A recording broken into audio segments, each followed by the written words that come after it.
In the bustling heart of Lagos, where the wealthy drove past the poor without a second glance, lived Abigail Okere.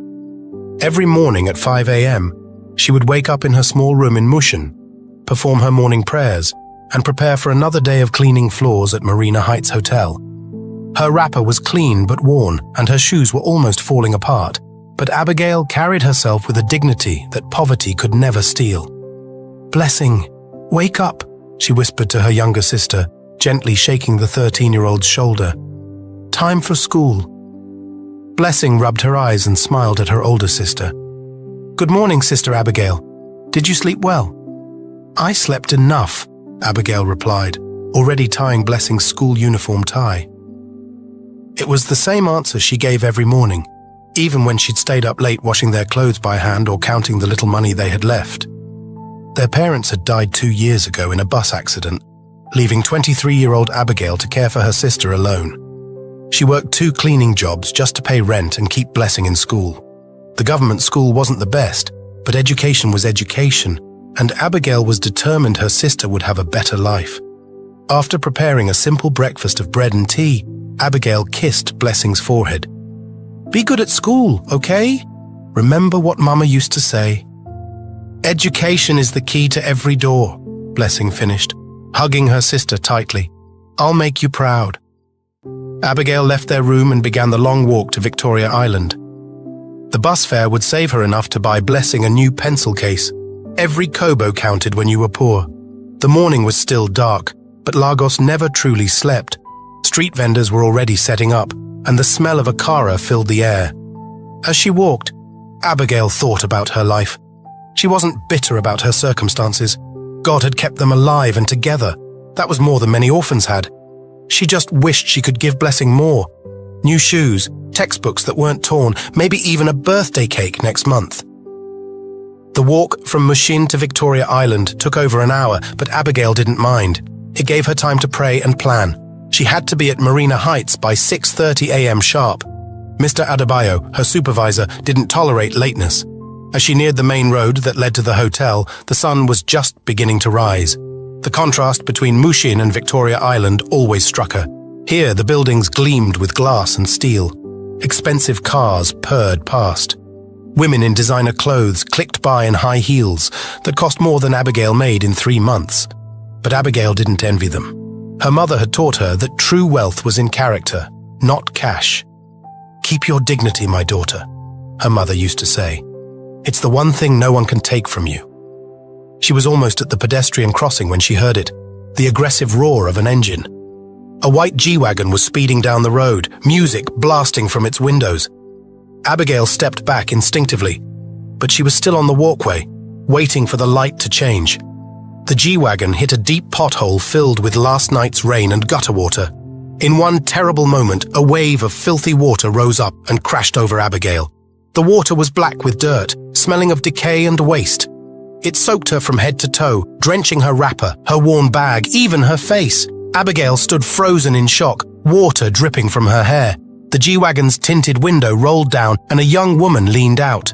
She was beautiful in the artificial way money could buy. Perfect makeup, expensive weave, designer sunglasses despite the early hour. "Ode, watch where you stand!" Diana Williams shouted, then burst into laughter. "Maybe next time you'll use the overhead bridge like you're supposed to." The window rolled up and the G-Wagon sped off, leaving Abigail standing there like a statue. Other pedestrians stared. Some shook their heads in sympathy, but no one approached. In Lagos, everyone had their own problems. Abigail's lips trembled. Her eyes burned with unshed tears. But she didn't cry. She couldn't afford to cry. Tears wouldn't clean her uniform or make her on time for work. She picked up her soaked bag and continued walking, her shoes squelching with every step. What Abigail didn't know was that someone had seen everything. In a black Bentley parked across the street, Anthony Ike sat in silence. The 30-year-old billionaire had been on an early morning drive, unable to sleep. He often did this, drove around Lagos in the quiet hours, thinking about business, life, and the empire he'd built. But this morning, he'd witnessed something that stirred his soul. The cruelty of it. The casual way that woman had humiliated someone who was just trying to get to work. And most of all, the dignity of the victim.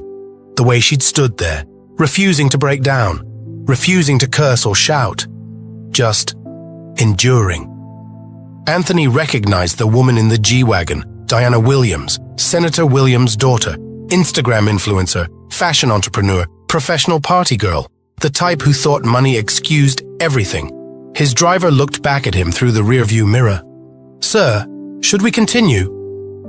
Anthony was quiet for a moment, watching as Abigail walked away, her soaked clothes clinging to her thin frame. His mother had been a cleaner once, before the oil contracts, before the billions, before the private jets. She'd raised him alone, cleaning offices at night, coming home with swollen feet and aching hands. "No," Anthony said finally. "Follow that woman, the one who was splashed. I want to know where she's going. Sir, just do it, carefully, don't let her see us." As the Bentley pulled into traffic, Anthony made a decision. He picked up his phone and called his personal assistant. "Yes, sir?" came the sleepy voice. "I need you to find out everything about someone. A young woman, early 20s, walking to work at..." He watched as Abigail turned toward Marina Heights Hotel. "Marina Heights. Find out who she is. Everything. I want the report by noon." "Of course, sir. May I ask why?" Anthony watched Abigail enter the hotel's service entrance, her head still held high, despite the muddy water dripping from her clothes. "Because," he said quietly, "I just saw something that reminded me what dignity looks like. And dignity like that, it deserves to be rewarded." Abigail entered Marina Heights Hotel through the service entrance, leaving wet footprints on the polished floor. The security guard Musa looked at her with sympathy but said nothing. He'd learned long ago that in places like this, the poor were meant to be invisible. The staff changing room was empty this early. Abigail looked at herself in the mirror and almost broke down. Her face was streaked with dirty water. Her uniform, the one she'd carefully washed and ironed last night, was ruined. Brown stains covered the fabric like an ugly map of humiliation. She heard footsteps and quickly wiped her face. Mr. Adebayo appeared in the doorway, his face already set in its usual frown. "Abigail, you're late," he barked, then stopped short. "What in God's name happened to you?" "I'm sorry, sir. I was splashed by a car. I'll change quickly and..." "You want to disgrace us in front of Oyibo guests?" Mr. Adebayo's voice rose. "Looking like something from the gutter. This is a 5-star hotel, not your village market." "Sir, please, I have a backup uniform. Give me 5 minutes." "No excuses. You should have left home earlier. You should have been more careful. This is what happens when we hire people from..." He stopped himself, but Abigail knew what he meant to say. "People from places like Mushin." "Get yourself cleaned up," he snapped, "and dock 1 hour's pay for tardiness. If the floors aren't spotless before the morning shift arrives, you'll be looking for a new job. Understood?" "Yes, sir." Abigail kept her voice steady, though inside she wanted to scream 1 hour's pay. That was Blessing's lunch money for 3 days. Mr. Adebayo stormed off, and Abigail quickly changed into her backup uniform. It was older, a bit faded, but clean. She tied her wet hair back and got to work. The executive floors needed to be cleaned before 7 a.m. when the early guests would start moving around. As she mopped, other staff members began arriving. Some looked at her with pity, others with the careful distance of people who didn't want her bad luck to rub off on them. "Hey, Abigail, what happened now?" Chioma, one of the senior cleaners, asked with false concern. "You look like something the cat dragged in." "It's nothing, Sister Chioma. Just a small accident."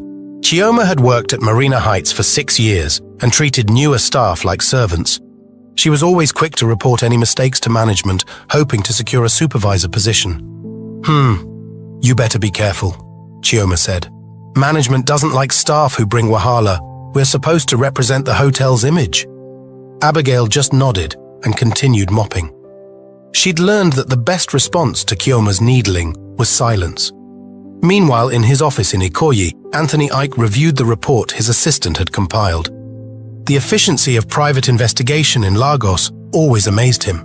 With the right connections and money, you could learn anyone's life story in hours. "Abigail Okere," he read aloud, 23 years old. Parents deceased in a bus accident 2 years ago. Guardian to younger sister, Blessing, age 13.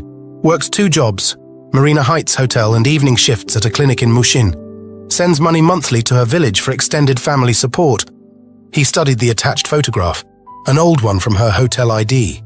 Even in the poor quality image, he could see the same quiet strength he'd witnessed this morning. No criminal record, the report continued. Excellent work reviews. Graduated secondary school with distinction but couldn't afford university. Applied for several scholarships but was unsuccessful. Anthony set down the report and walked to his window. Lagos spread out below him, a city of extreme contrasts.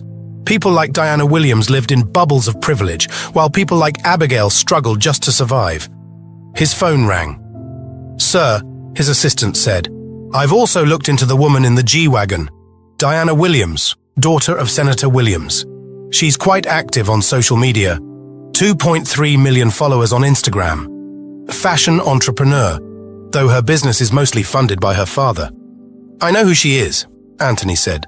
"What I want to know is whether Marina Heights has any connection to my holdings." "Actually, sir, yes. Cole Hospitality owns 40% of Marina Heights through our subsidiary. You're technically a major shareholder." Anthony smiled slightly. "Interesting. Set up a meeting with the hotel's general manager. This week. Don't mention why." "Of course, sir." Back at Marina Heights, Abigail had finished the executive floors and moved to the lobby. The morning shift was in full swing now. Guests in expensive suits walked past her as if she didn't exist. She was just part of the furniture, there to serve but not to be seen. She was arranging fresh flowers in a vase when she heard a familiar laugh. Her blood ran cold. Diana Williams strutted through the lobby, designer heels clicking on the marble floor. She was with two friends, all of them carrying shopping bags from high-end stores. "Oh my God, you should have seen it this morning," Diana was saying. "This cleaner or whatever was just standing there like a statue, and the water just whoosh all over her." She made a dramatic gesture, and her friends giggled. "Stop it, Diana." "That's so mean," one friend said, but she was laughing too. "Mean? Please. She should be more careful where she walks. These people think they own the sidewalks." Abigail kept her head down, praying Diana wouldn't recognize her. But Diana was too busy taking selfies in the lobby's golden light to notice the cleaning staff. It took everything in Abigail not to react. Her hands trembled as she adjusted the flowers.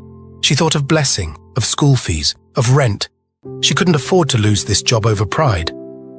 "Excuse me," a deep voice said beside her. "Could you tell me where the business center is?" Abigail looked up to see a man in casual clothes, jeans and a simple shirt.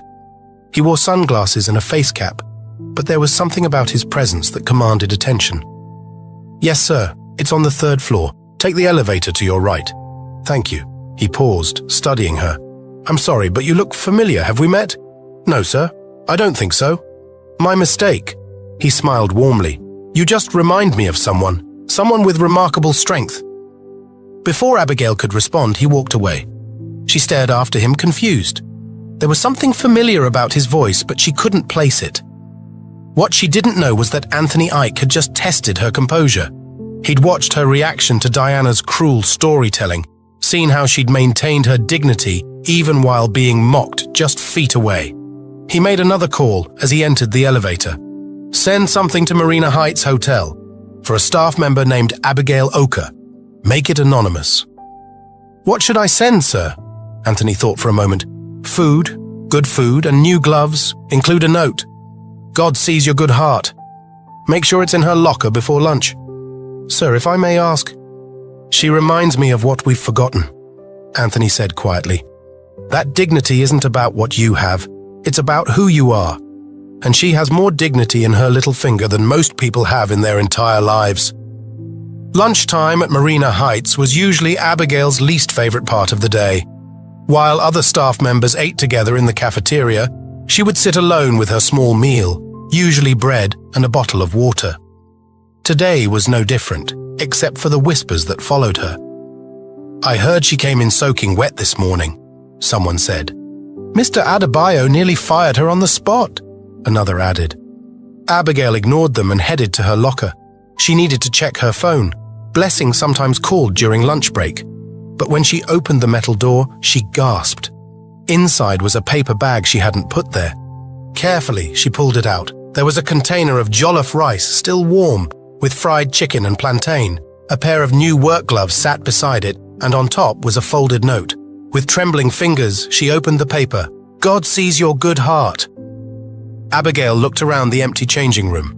Who could have done this? The food smelled incredible. Real restaurant food, not the leftovers some staff members sometimes shared. She hadn't had a meal like this in months. Part of her wondered if she should accept it. Her mother had taught her not to take charity, but another part, the part that was tired and hungry and had been humiliated that morning, won out. She sat on the bench and ate slowly, savoring every bite. The rice was perfectly seasoned. The chicken was tender. For a few minutes, she forgot about Diana Williams and the muddy water and Mr. Adebayo's harsh words. Someone had seen her struggle and chosen to be kind. In a city like Lagos, that was its own miracle. After eating, she returned to work with renewed energy. The afternoon shift was easier. Most guests were out, and she could clean without dodging around people. She was polishing the brass fixtures in the lobby when Chioma appeared. "Abigail, Mr. Adebayo wants to see you." Abigail's heart sank. Had she done something wrong? Was he going to fire her after all? She followed Chioma to the supervisor's office, trying to calm her racing thoughts. But Mr. Adebayo's expression was different from this morning. He looked confused. "Sit down," he said, gesturing to a chair. "I've just received some interesting news. You've been reassigned." "Reassigned, sir?" "To the VIP floors, starting tomorrow. Better pay, better hours." He studied her suspiciously. "You want to tell me how this happened?" "Sir, I don't understand. I didn't apply for any transfer." "That's what makes this strange. The order came from high up, very high up." He leaned forward. "What aren't you telling me, Abigail? Who do you know?" "Nobody, sir. I just do my work." Mr. Adebayo stared at her for a long moment, then waved his hand dismissively. "Fine. Report to Mrs. Ogundipe tomorrow morning. She'll train you on VIP protocols. And Abigail? Sir, don't make me regret this. I don't know who's protecting you, but one mistake up there and you're gone. Understood?" "Yes, sir. Thank you, sir." Abigail left the office in a daze. VIP floors? Better pay? This had to be a mistake. But when she checked with HR, they confirmed it. Her new salary would be 30% higher. She could afford Blessing's textbooks now, maybe even save a little. The news spread quickly among the staff. By the time her shift ended, everyone was talking about it. "VIP floor after only 2 years?" Chioma's voice was sharp with envy. "Some people have all the luck." "Maybe it's not luck," another cleaner suggested. "Maybe she's been doing things after hours, if you know what I mean." "God forbid," Abigail said sharply. "I would never—" "Then explain it," Chioma challenged. "Young girl like you, suddenly promoted. In this Lagos, nothing is free." Abigail gathered her things and left without responding. Let them think what they wanted. She knew the truth. She'd never compromised herself for anyone or anything. Whatever was happening, her conscience was clear. That evening, as she walked home, her clothes now dry but still stained, she felt lighter than she had in months. She stopped at a shop and bought Blessing's favorite biscuits with some of the money she'd saved from lunch. "Sister Abigail." Blessing ran to hug her when she arrived home. "How was work?" "It was interesting." Abigail handed her the biscuits. "I have good news, I got promoted." Blessing's eyes widened. "Really? That's wonderful, I knew God would bless you." They celebrated with a simple dinner of rice and stew. Blessing chatted about school while Abigail listened, grateful for these moments of peace. But in the back of her mind, questions nagged at her. The food, the gloves, the promotion. Someone was helping her. But who and why? Across the city, in her family's mansion in Lekki, Diana Williams was having a very different evening. She scrolled through her Instagram, admiring the likes on her latest post. A photo of her new Chanel bag with the caption, "Some of us were born to shine." Her phone buzzed with a WhatsApp message from an unknown number. She almost ignored it, but the preview caught her attention. It was a photo. She opened it, and her blood went cold. The image was grainy but clear. Her G-Wagon splashing water on someone. The angle showed her face through the windshield, laughing. Below the photo was a message. "Every action has consequences." What the hell? Diana sat up, her heart racing. Who took this? When? She tried to remember the morning's incident more clearly, Had there been other cars around, other people? She showed the message to her father at dinner. Senator Williams barely glanced at it. "So you splashed someone?" "So what?" he said, cutting into his steak. "Delete it and block the number." "But Daddy, what if they post it online? What if—" "Then we'll handle it like we always do." He looked at her sternly. "But maybe this will teach you to be more careful. I've told you about drawing unnecessary attention." Diana nodded, but she couldn't shake the feeling that this was just the beginning. She had made many enemies on her rise to social media fame. People she'd stepped on, embarrassed, ignored. One of them was playing games. She posted another selfie before bed, this time with a Bible verse about forgiveness. Her followers loved when she played righteous. But sleep didn't come easily. Every time she closed her eyes, she saw that grainy photo and wondered who was watching her. Back in Mushin, Abigail lay on her thin mattress, Blessing curled up beside her. She stared at the ceiling, thinking about the day's strange events. "Thank you, God," she whispered, "for whatever angels you've sent my way." She didn't know that her angel was very human, very wealthy, and very determined to see justice done. Anthony Ike stood on his balcony, looking out at the Lagos skyline. Tomorrow he would visit Marina Heights again. He wanted to see Abigail's reaction to the VIP floor promotion. He wanted to watch her shine. His phone rang, his assistant with an update. "Sir, the gifts were delivered as requested. Also, I sent the photo to Diana Williams as you instructed." "Good. What was her reaction?" "Our contact says she seemed quite shaken. She showed it to her father at dinner." Anthony smiled. "Perfect. Let her wonder for a while. People like her need to understand that actions have consequences." "What's the next step, sir?" "We wait, and we watch. Abigail doesn't know it yet, but her life is about to change, and Diana Williams is about to learn what it feels like to be on the other side of privilege." The VIP floors of Marina Heights were a different world. The carpets were thicker, the air smelled of expensive perfume, and even the light seemed softer. Abigail reported to Mrs. Ogendype early, wearing her pressed uniform and new gloves. "Welcome to the top," Mrs. Ogendype said with a warm smile. She was an older woman who'd worked her way up from regular housekeeping. "The rules here are different. Our guests pay premium prices for invisibility. We serve without being seen or heard." She showed Abigail the supplies. Everything was premium brand. The cleaning cloths were softer than anything in Abigail's own home. The flowers were fresh daily, flown in from specialized farms. "Some of our regular guests have specific requirements," Mrs. Ogendype explained.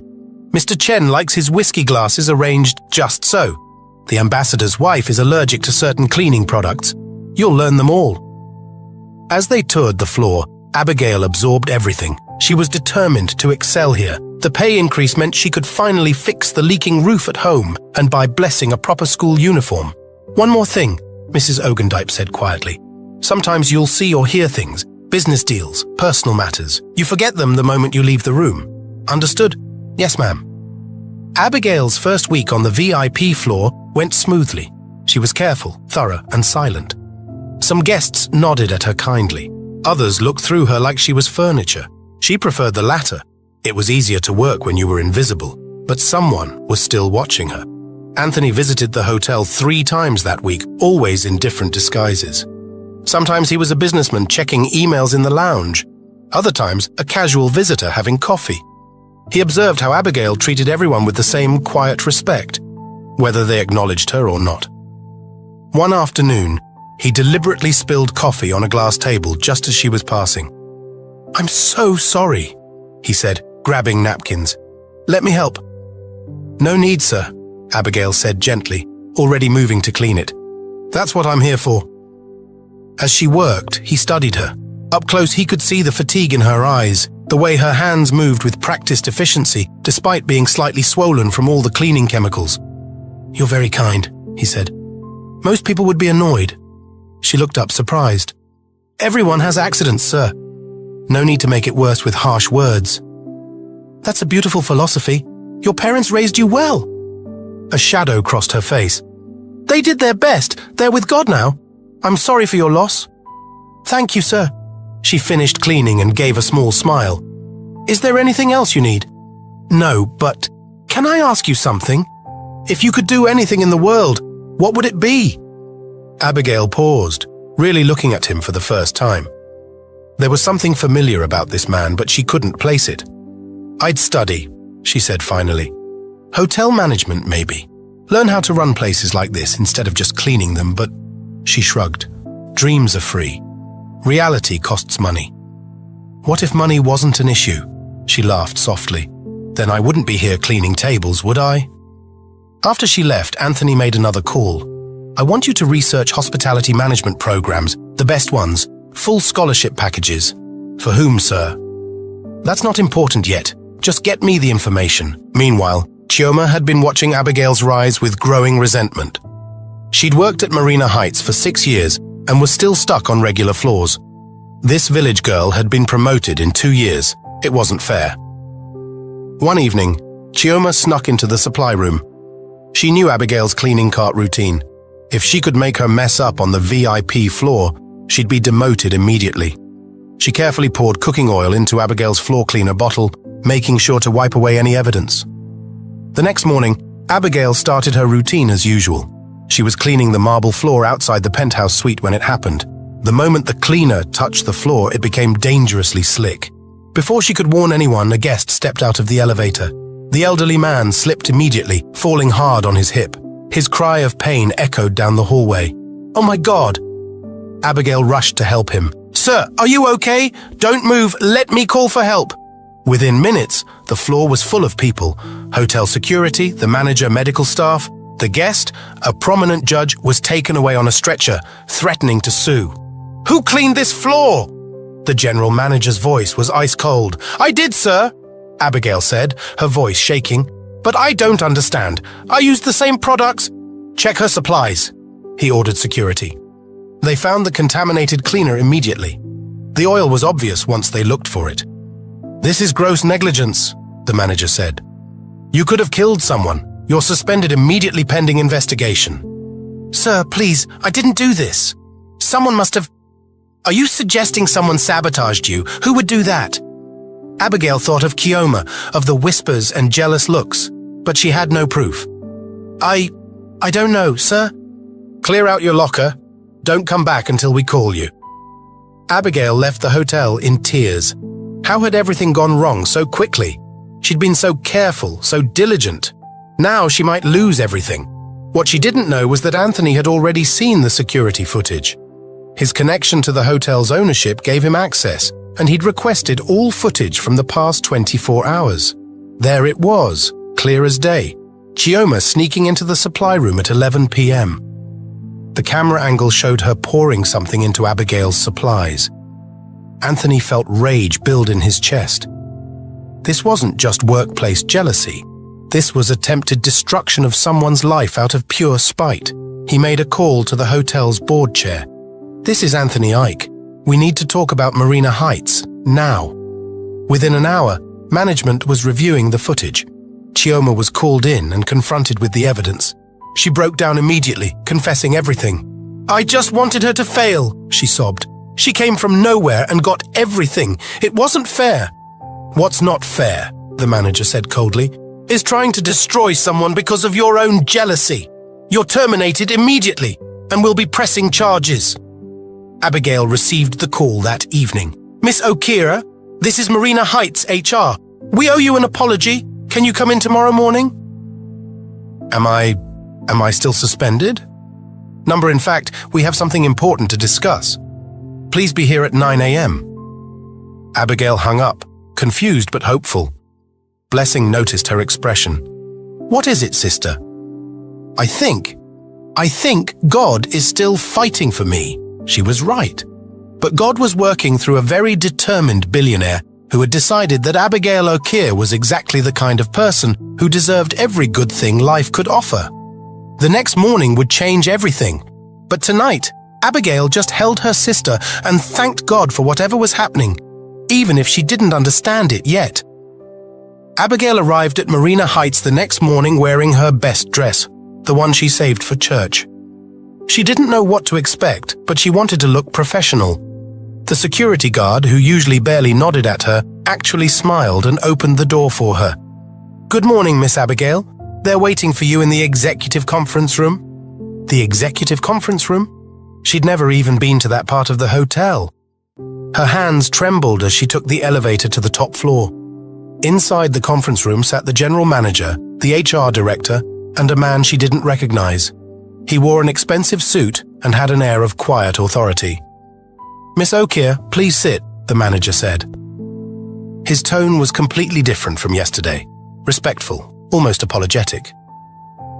"First, we owe you a sincere apology. We've reviewed the security footage and found evidence of sabotage. Kioma has been terminated and charged with assault." Abigail sank into the leather chair, relief washing over her. "Thank you, sir. I was so worried." "You shouldn't have been put in that position," the stranger interrupted. "A dedicated employee like you deserves better protection." The manager cleared his throat. "Miss Okere, this is Mr. Anthony Ike, one of our major shareholders." Abigail's eyes widened. Anthony Ike? The Anthony Ike? She'd seen his picture in newspapers, one of Nigeria's youngest billionaires, known for his hotels and real estate empire. Anthony leaned forward, his eyes kind but intense. "We've been monitoring your work, Miss Okere. Your dedication, your integrity, even under difficult circumstances. It hasn't gone unnoticed." "Sir, I don't understand. The food, the gloves, the promotion, that was all me," Anthony said simply. "I witnessed what happened to you that morning, with the G-Wagon." Abigail's hand flew to her mouth. The familiar voice, the man who'd asked about her dreams, it had been him all along. "Why?" she whispered. "Why would you help me?" "Because you reminded me of my mother," Anthony said softly. "She was a cleaner too. Raised me alone, worked multiple jobs, never complained. She died before she could see what I've built. But when I saw you that morning, your dignity, your strength, it was like seeing her again." The HR director slid a folder across the table. "We'd like to offer you a new position, guest relations coordinator for the VIP floors. It comes with a significant salary increase and full benefits." Abigail stared at the numbers on the paper. It was more than she'd ever dreamed of earning. I don't have the qualifications." "Which brings us to this," Anthony said, producing another folder. "A full scholarship to study hospitality management at the Nigerian Institute of Tourism and Hospitality. You'll work part-time here while studying. All expenses paid." Tears rolled down Abigail's cheeks. "This is too much. I can't accept." "You can and you will," Anthony said firmly. "You've earned this through your character, not charity. Marina Heights needs people like you in management, not just cleaning." "What did I do to deserve this kindness?" "You stayed standing when someone tried to push you down. You kept working when the world was unfair. You treated everyone with respect even when they didn't respect you." Anthony's voice was gentle. "That's not common, Abigail. That's extraordinary." The manager pushed a pen toward her. "Will you accept our offer?" With shaking hands, Abigail signed the papers. Her life had just changed forever. Later that afternoon, she found herself in the hotel garden with Anthony. He'd asked to speak with her privately after the meeting. "I need to confess something," he said, looking out at the Lagos skyline. "This wasn't just about helping you. It was about justice." "Justice? Diana Williams, the woman who splashed you. She needs to learn that actions have consequences." He turned to her. "But I want your permission before I go further. This is your story, not mine." Abigail was quiet for a moment. "I don't want revenge. My mother always said that God fights for the innocent." "This isn't revenge. It's accountability." Anthony showed her his phone. Her cruelty that day has been documented. Others have come forward with similar stories. The world should know who she really is behind the designer clothes and fake smiles. Will it hurt her? It will humble her. There's a difference. Abigail thought of all the times she'd been humiliated, dismissed, treated as less than human. Not just by Diana, but by a system that valued wealth over worth. "Do it," she said quietly. "Not for me, but for the next person she might hurt." That evening, Abigail practically floated home. She stopped at the market and bought chicken. Real chicken. Not just bones for soup. She bought Blessing new socks and notebooks. For the first time in years, she didn't count every kobo. "Sister, what happened?" Blessing asked, seeing the bags. "Did you win lottery?" "Better," Abigail said, hugging her tight. "I got promoted, and I'm going back to school. school, but you finished university, Blessing. I'm going to study hotel management. She showed her sister the scholarship letter. Everything paid for. Blessing screamed with joy, jumping up and down. I knew it! I knew God wouldn't forget us! Mama always said good things come to good people. They celebrated with a feast. Jollof rice, fried chicken, plantain and cold minerals. Neighbors heard the laughter and peeked in, surprised to see the usually quiet sisters so joyful. What's the celebration? Mama Sidi from next door asked. My sister is going to be a big woman, Blessing announced proudly. She's going to manage hotels. That night, as Blessing slept, Abigail stepped outside and looked up at the stars barely visible through Lagos's pollution. Somewhere out there, her parents were watching. She hoped they were proud. Her phone buzzed. A text from an unknown number. Check Instagram. AI. Curious, she opened the app and searched for Diana Williams.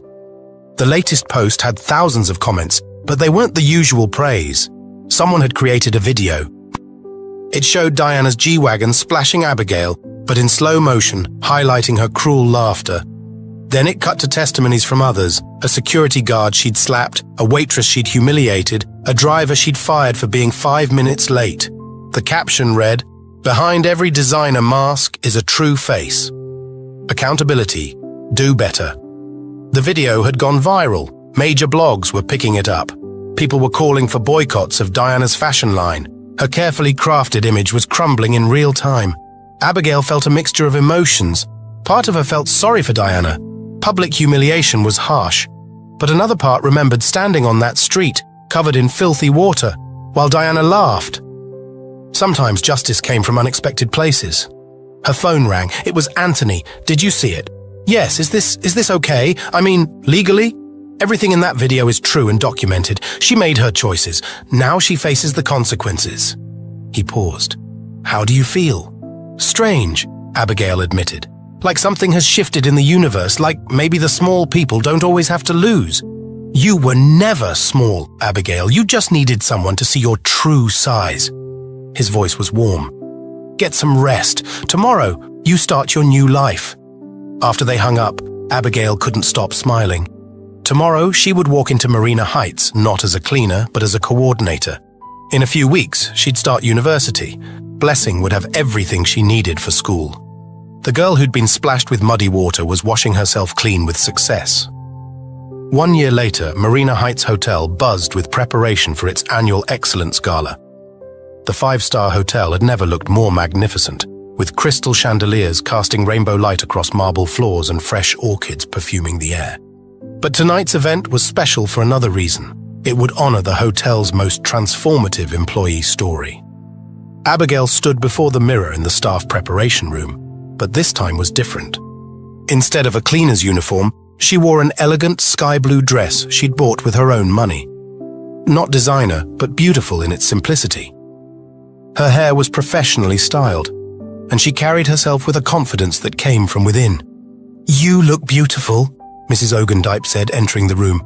I'm so proud of you, my dear. From cleaner to guest relations manager in 1 year, plus excellent marks at university. You're an inspiration.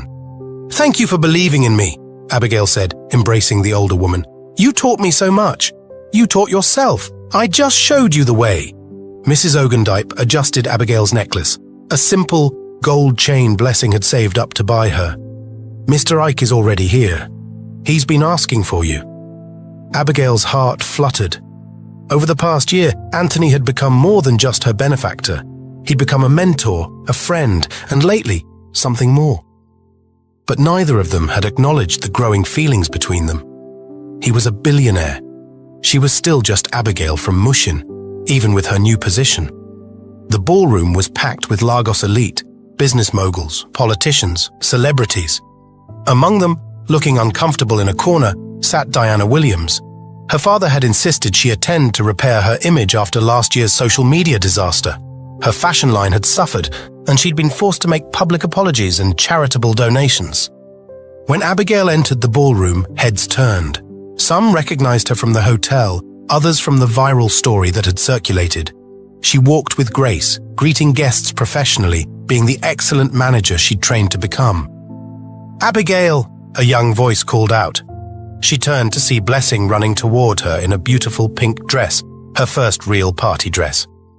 Behind her walked Anthony, looking handsome in his tailored tuxedo. "Blessing, you look like a princess," Abigail said, hugging her sister. "Brother Anthony bought it for me," Blessing said, beaming.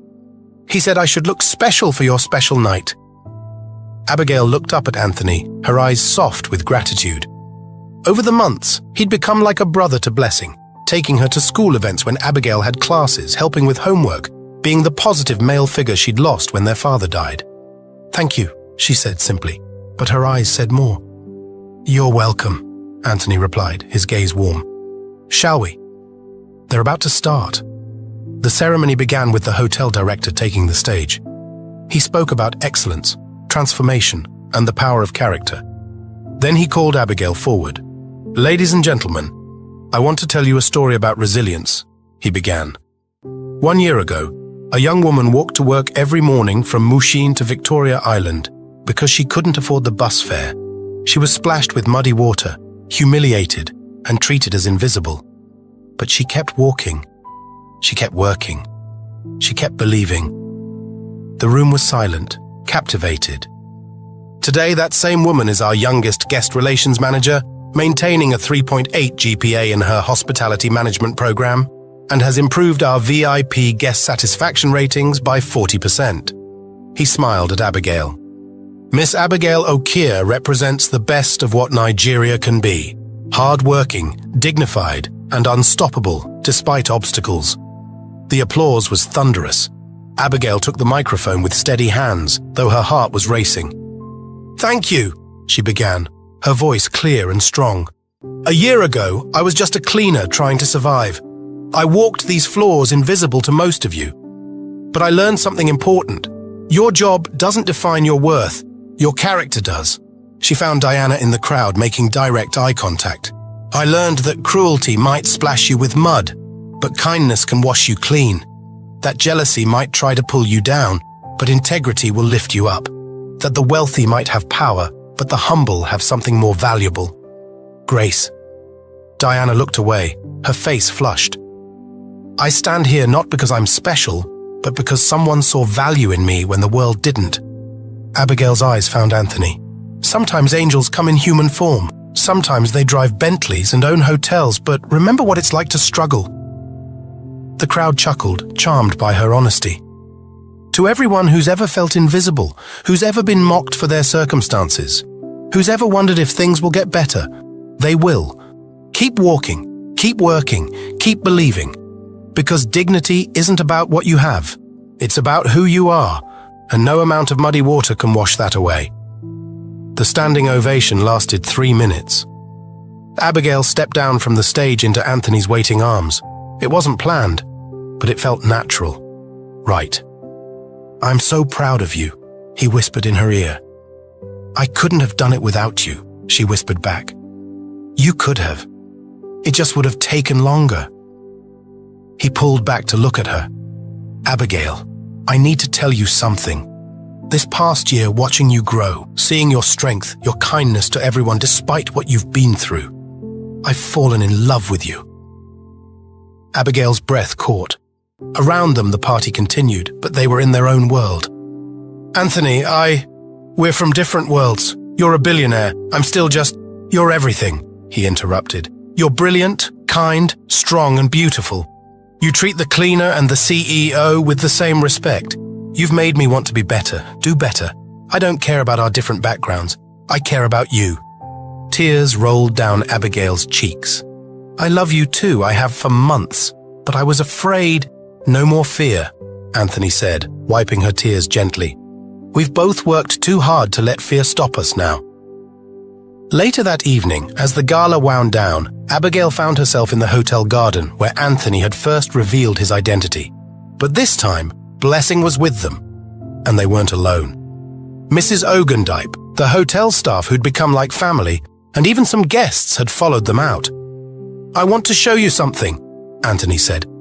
He led them to a spot near the fountain. "Do you recognize this place?" Abigail nodded. "This is where you asked me about my dreams, and you said you wanted to study, to run hotels instead of just cleaning them." "Have a proposal," Not that kind, he added quickly as Blessing giggled. A business proposal. He pulled out a folder. I'm opening a new boutique hotel. I want you to help run it. Not just as a manager, as a partner. Your ideas, your understanding of service from the ground up, your heart for people. That's what will make it special. Abigail was speechless. Blessing wasn't. Say yes, she shouted. Say yes to everything. Everyone laughed. Abigail looked around at the faces surrounding her. Her sister, her mentors, her colleagues, and the man who'd seen her worth when she was covered in mud. Yes, she said simply. To all of it, yes. As they celebrated, Diana Williams slipped out quietly. She'd come to repair her image but had received something else, a mirror. Watching Abigail's rise, seeing the genuine love and respect she commanded, Diana realized something. Money could buy many things, but it couldn't buy what Abigail had earned. The next morning, a package arrived at Abigail's apartment. Inside was a handwritten note. I'm sorry. You deserved better. May your light continue to shine. The double quote attached was a check for a substantial amount made out to Blessing's school fund. Abigail stared at it for a long moment, then smiled. Redemption came in many forms. 6 months later, the boutique hotel opened with Abigail as co-manager. At the ribbon cutting, she stood between Anthony and Blessing, wearing the same simple style that had become her signature, elegant but authentic. From mud to marble, a reporter quipped, referencing her story. No, Abigail corrected gently. From invisible to invaluable. Everyone has worth. Sometimes it just takes the right eyes to see it. As cameras flashed and guests applauded, Abigail thought of that morning when muddy water had seemed like the end of the world. Now she understood. It hadn't been an ending. It had been a beginning. And this was just the first chapter of a much bigger story. The end. Thank you very much for watching. If you've enjoyed the story so far, please drop a comment below. Don't forget to like, subscribe, and turn on the bell notification so you won't miss any updates. Thank you, and remember, we love you.